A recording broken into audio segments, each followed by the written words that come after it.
Hello, beautiful, and welcome to the Prosperous Womb. In this video, I'm going to share 3 out of 12 money and tax habits that kill profits, suck the life impact, imagination, profits, and joy out of every coaching business.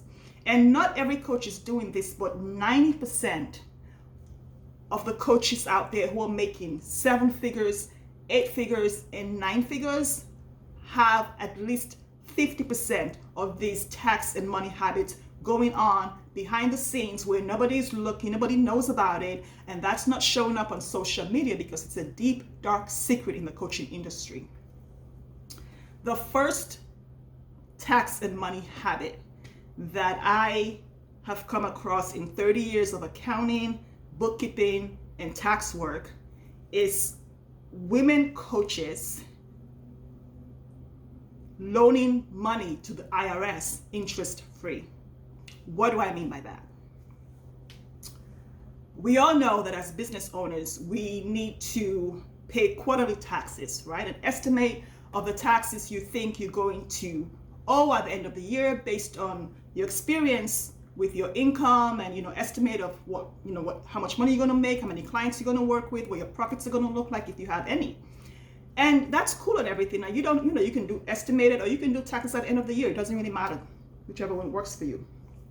But I've seen 5 instances of where 7 and 8 figure coaches have sent in up to 5 times, up to 5x the amount of estimated taxes that they could possibly owe at the end of the tax year or fiscal year. Up to 5x. So let's say that Coach A could owe $40,000 or $100,000 in taxes at the end of the tax year. They send in between $325,000 and $500,000 in taxes. Yes. Yeah. And when you're looking at the books, you go to the hood and you're thinking, well, why are you sending up to 4 times or 3 times or 5 times the amount of money that you could owe? And I've had one coach say to me, I miss having tax refunds. So I know that I'm going to get my money back. And at the end of the year, I'm going to get this huge tax refund from the government. They're going to send me money. All right, so here's the thing. The IRS doesn't send anyone money, okay?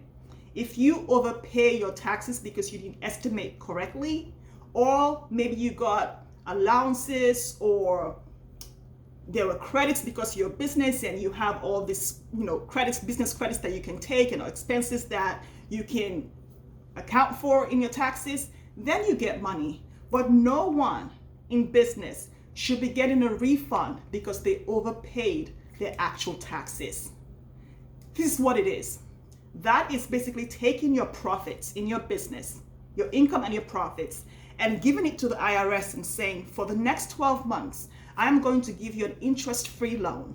And in 12 months, in Q1 of the next year, I'm going to file documents and pay an accountant, a bookkeeper, and a CPA to file documents for you to give me back the money that I have loaned you interest-free.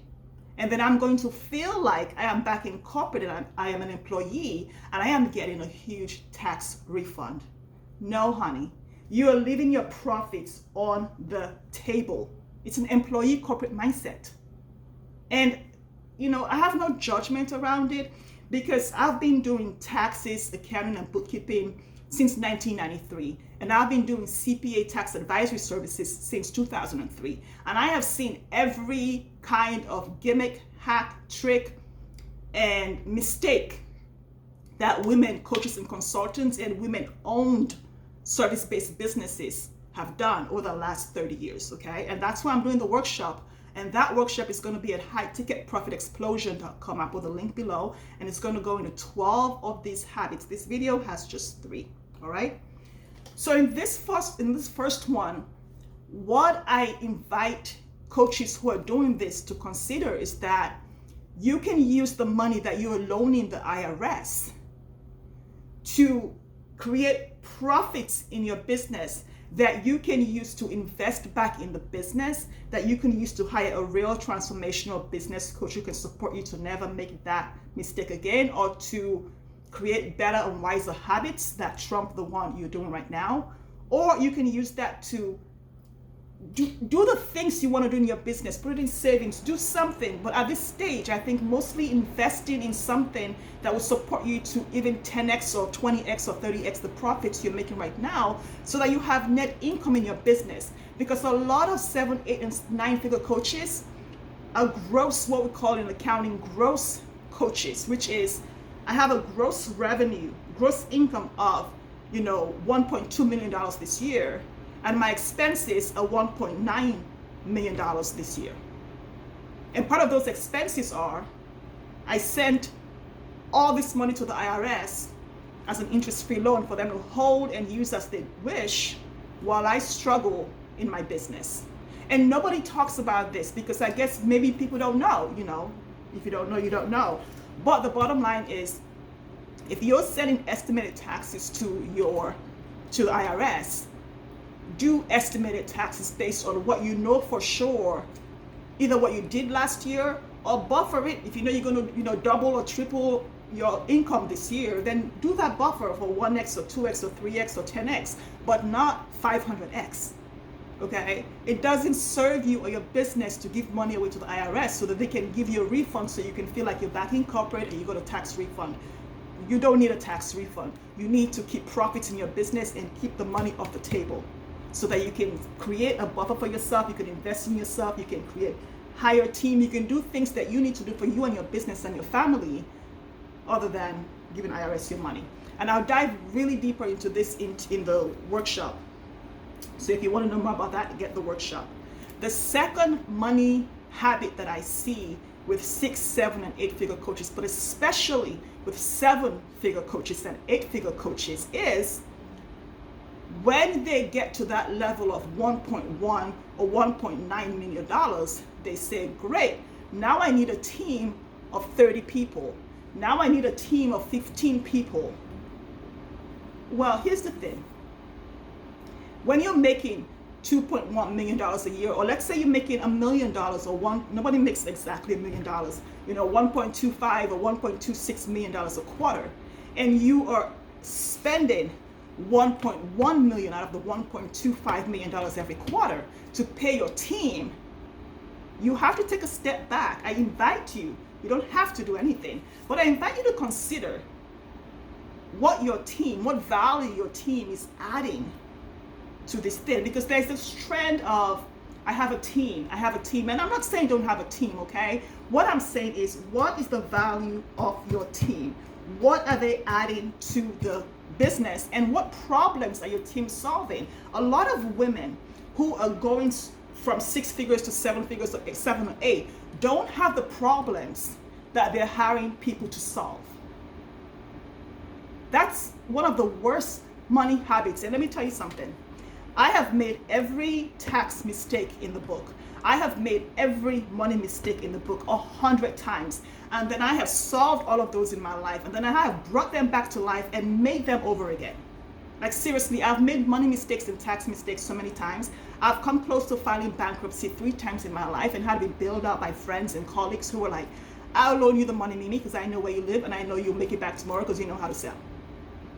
But so I know this from my own personal experience of throwing money in the trash can basically and making the worst money decisions, and being an accountant and being a CPA.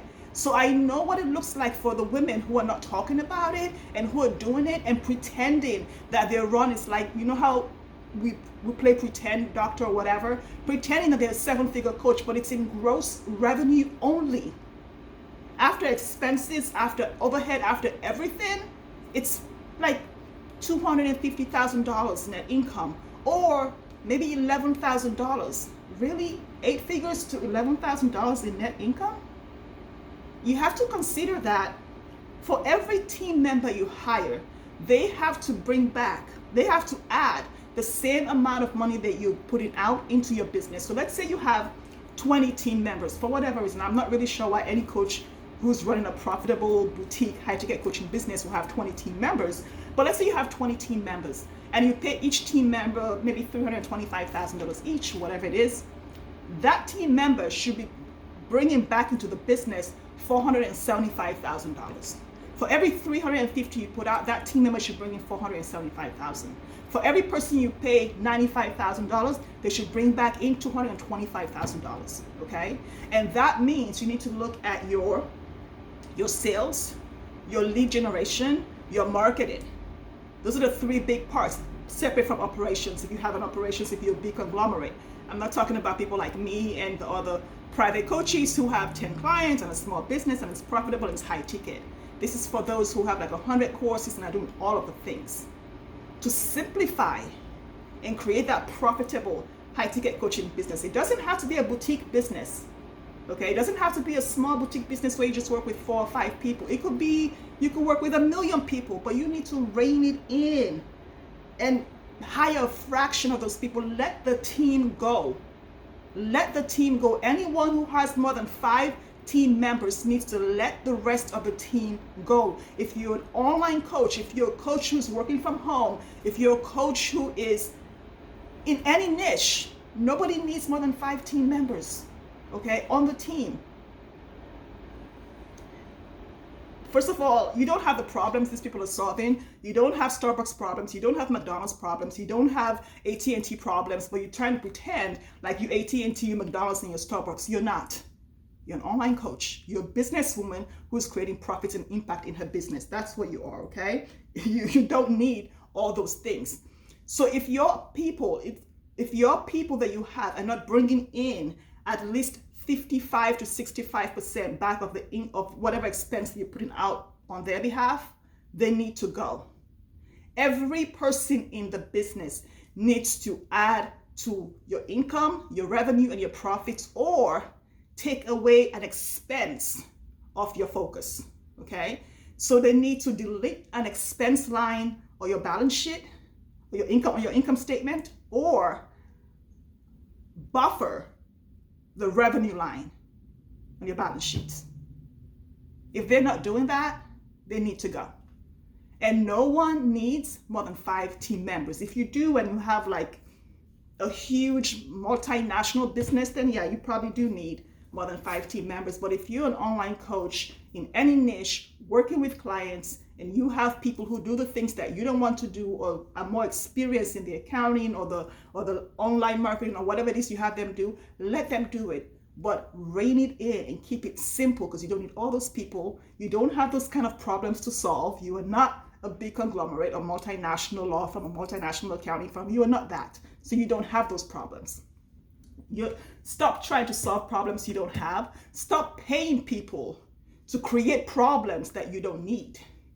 No matter how great they are, no matter how great the team gets along, you need to simplify, rein it in, and keep your overhead to a place where you can start creating profits. And once you're now creating profits in your business, I'm not talking making 1.5 every quarter and having expenses of 1.2 every quarter. I'm talking once the expenses are maybe 1/3 of the income and revenues and sales that you bring in, then you can say, okay, I want to create this new problem, so let me hire that person for that new problem. Okay, you get the point. That's a second money habit that is killing profits in your business, because it's keeping you broke, even though you're an 8-figure coach, right? The third money habit is this one. Actually, I'm going to talk about 4. Okay, the third one is memberships, Canva, all these things that you pay for you and your team that nobody's using. So I was under the hood of a 7-figure coaching business a couple of years ago, and every team member that the OBM, the business manager, had hired for the company, for the coaching business, had a Canva account and an advanced Canva account. But that same coach had 2 graphic designers who were doing everything and making all the assets for the business. So they had all these people with advanced Canva accounts or premium Canva accounts who had never logged onto it, but had those accounts for 3 years and had been paying for that. And there were other social media memberships, clubs online that they had been paying for, but didn't use because they had a designated social media person. And so they were overlapping. And then the two graphic designers were responsible for like all the photo shoots, all the lunch pictures, all the assets for each lunch that had never taken place for products that were never going to be sold because it didn't sound like I want to go that route anymore. But there were all these assets for it that were not being used or repurposed in the business. So that was creating all this bottleneck when it came to finances, because it's kind of like, I'm making $1.2 million every quarter, but where's it going? Oh, I'm making $5 million a year, but where's the money? The money is in the Canva account. The money is in the social media accounts. The money is in the 20 people on your team who have access to those accounts but are not using them because you already have designated people who are creating those for you inside of your business. Does it make sense? So identify what memberships you're paying for. Whose accounts are you paying for? Like if you have an OBM, let them figure out like, oh, a business manager or whatever, CFO, like whatever you have. People have too many things with different 3-letter names. I have no idea what they are.